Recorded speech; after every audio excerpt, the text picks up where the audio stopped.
Good morning.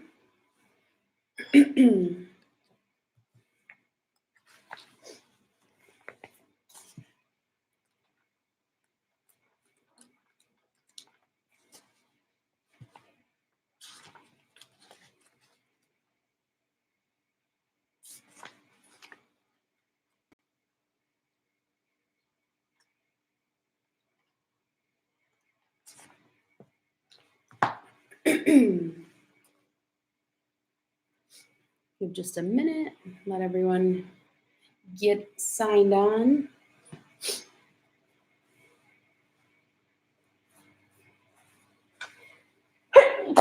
Excuse me.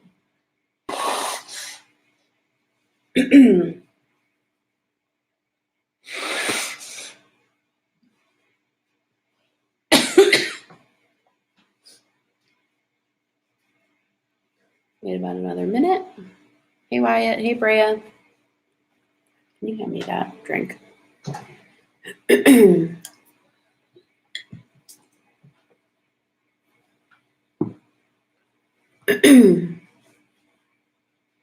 Hope everyone's doing all right out there.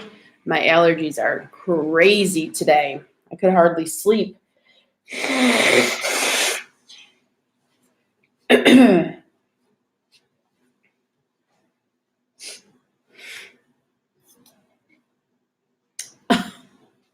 You can still join Zoom, Wyatt. You just don't have to turn your video on. That way you can still talk to us and hear us.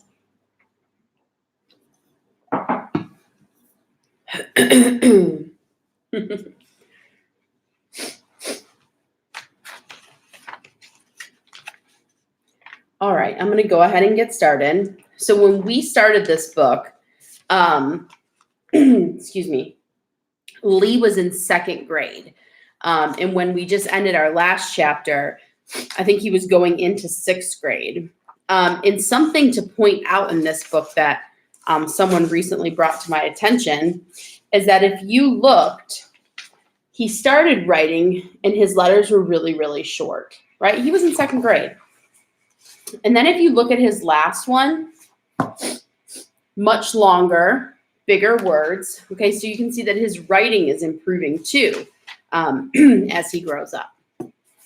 So we ended where he was talking kind of about his mom and his dad and some things that have been going on. November 24th. Mr. Henshaw, here we go again. So now he's answering more questions. Number 4, where do you live? After the divorce, Mom and I moved from Bakersfield to Pacific Grove, which is on California's central coast, about 20 miles from the sugar refinery at Spreckles, where Dad used to haul sugar beets before he went cross-country.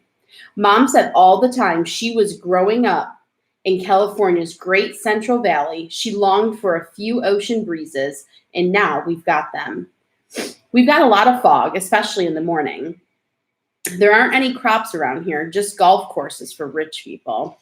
We live in a little house, a really little house, that used to be somebody's summer cottage a long time ago before somebody built a 2-story duplex in front of it. Now, it is what they call a garden cottage. It is sort of falling apart, but it's all we can afford.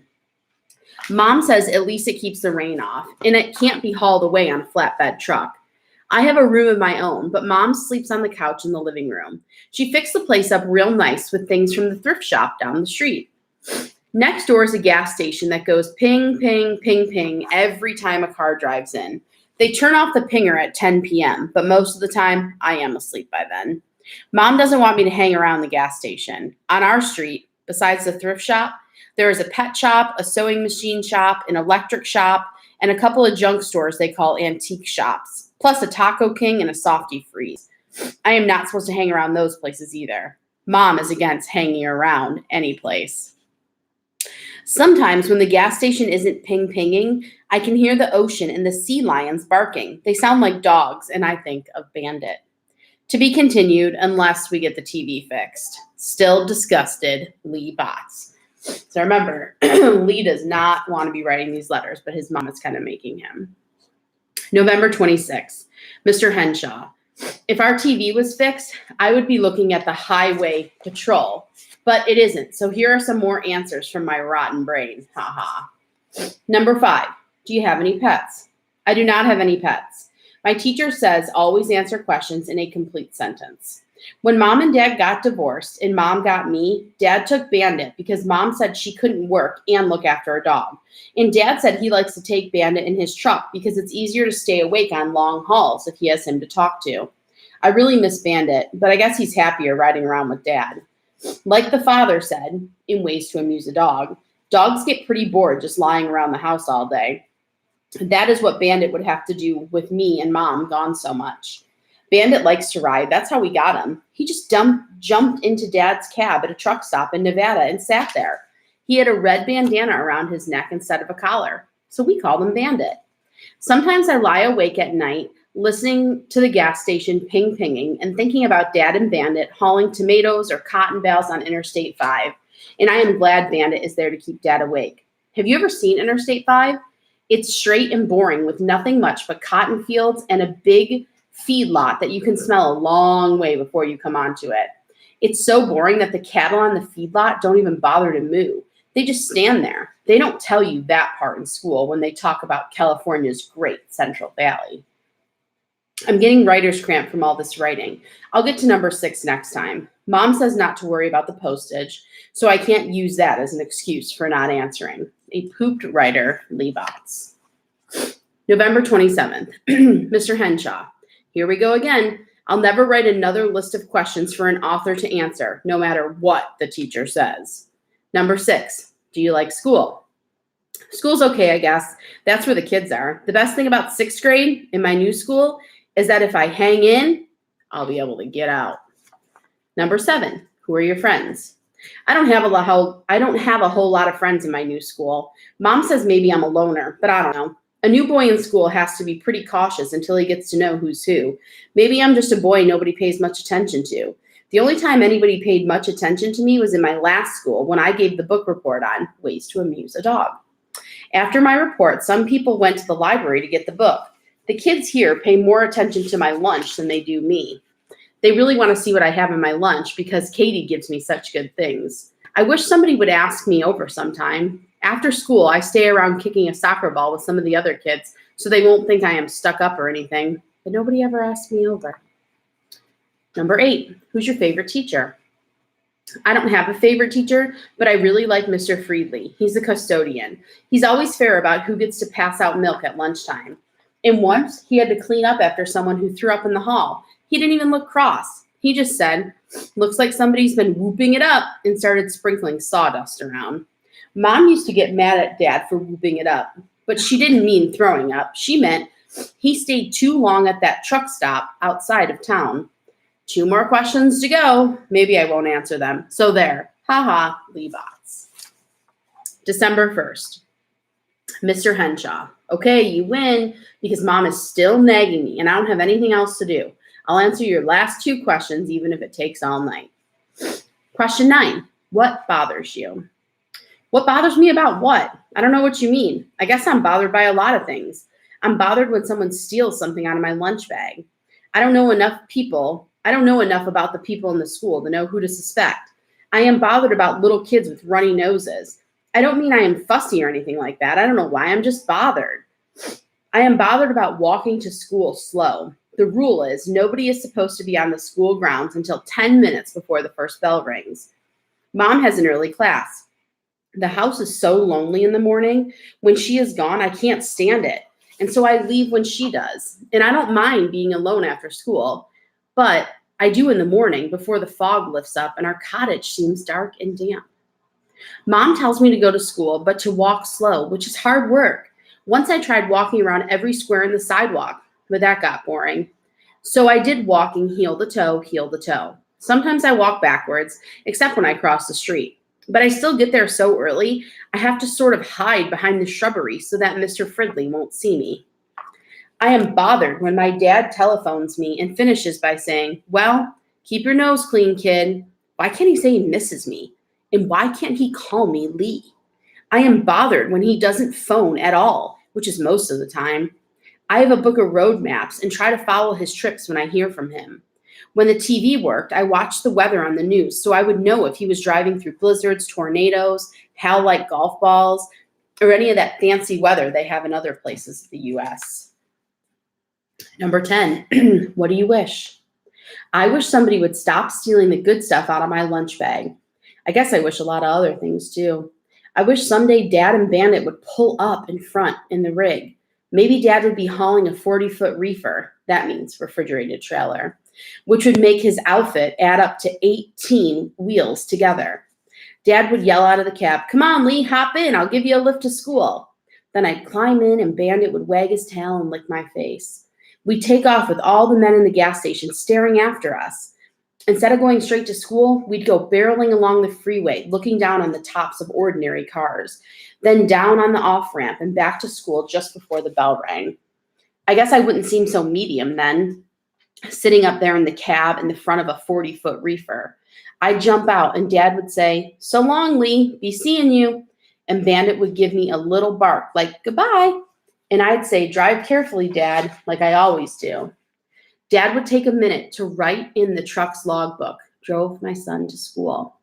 Then the truck would pull away from the curb with all the kids staring and wishing their dads drove big trucks too. There, Mr. Henshaw, that's the end of your crummy questions. I hope you are satisfied for making me do all this extra work. Phooey on you, Lee Botts.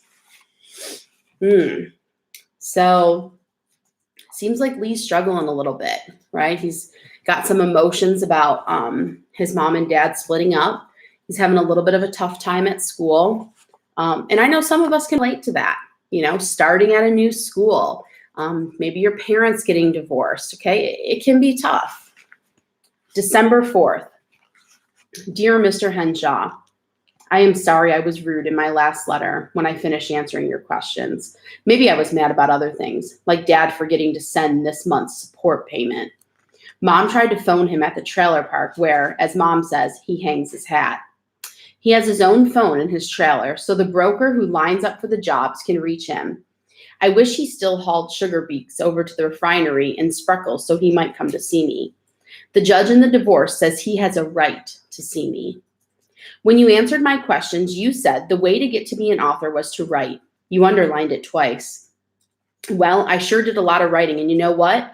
Now that I think about it, it wasn't so bad when it wasn't for a book report or some report on some country in South America or anything. I had to look up things in the library. I even sort of miss writing now that I finish your questions. I get lonesome. Mom is working overtime at a catering by Katie because people give a lot of parties this time of year. When I write a book, maybe I'll call it The Great Lunch Bag Mystery because I have a lot of trouble with my lunch bag. Mom isn't so great on cooking roasts and steaks now that Dad is gone, but she makes good lunches with sandwiches on whole wheat bread from the health food store with good filling spread all the way to the corners. Katie sends me little cheesecakes baked for me or stuffed mushrooms and things she likes to call canapes. Sometimes I get a slice of quiche.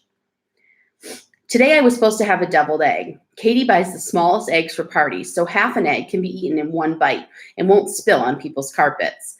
She puts a little curry powder in the mashed up yolk, which she squirts out of a tube to make it look like a rose. At lunchtime, when I opened my bag, my egg was gone. We leave our lunch bags in boxes, mostly bags because no sixth grader wants to carry a lunchbox, lined up along the wall under our coat hooks at the back of the classroom, sort of behind a partition. Are you writing another book? Please answer my letter so we can be pen pals. Still your number one fan, Lee Botts. December 12th. Dear Mr. Henshaw, I was surprised to get your postcard from Wyoming because I thought you lived in Alaska. Don't worry, I get the message. You don't have a lot of time for answering letters. That's okay with me because I'm glad you are busy writing a book and chopping wood to keep warm. Something nice happened today. When I was hanging around behind the bushes at school, waiting for the 10 minutes to come before the first bell rings, I was watching Mr. Fridley raise the flags. Maybe I better explain that the state flag of California is white with a brown bear in the middle. First, Mr. Fridley fastened the U.S. flag on the hall yard. That's a new word in my vocabulary. And then he fastened the California flag below it. When he pulled the flags to the top of the flagpole, The bear was upside down with his feet in the air. I said, "Hey, Mr. Fridley, the bear is upside down." This is a new paragraph because Miss Martinez said there should be a new paragraph when a different person speaks. Mr. Fridley said, "Well, so it is. How would you like to turn them right side up?" So I got to pull the flags down, turn the bear flag the right way, and raise both flags again. Mr. Fridley said maybe I should come to school a few minutes early every morning to help him with the flags. But please stop walking backwards because it made him nervous. So now I don't have to walk quite so slow. It was nice to have somebody notice me. Nobody stole anything from my lunch today because I ate it on the way to school. I've been thinking about what you said on your postcard about keeping a diary. Maybe I'll try it. Sincerely, Lee Botts. December 13th. Dear Mr. Henshaw, I bought a composition book like you said. It is yellow with a spiral binding. On the front, I printed, Diary of Lee Marcus Botts, private, keep out. This means you. When I started to write in it, I didn't know how to begin. I felt as if I should write, Dear Composition Book, but that sounded dumb. So does Dear Piece of Paper. The first page still looks the way I feel, blank.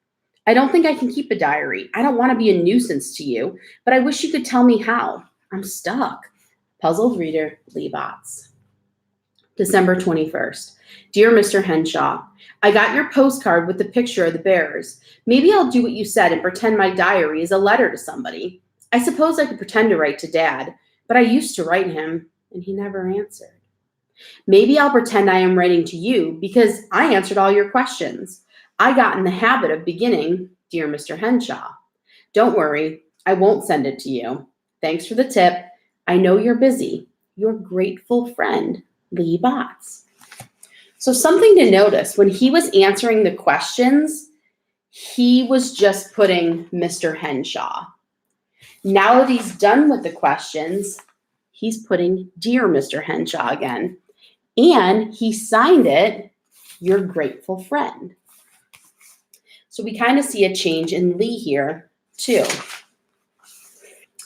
All right, so when we start reading on Monday, it's going to start with Private Diary of Lee Botts. So almost like a new chapter. All right, please check your Canvas inbox for a link to Zoom, and I will see you in just a couple minutes. Bye, guys.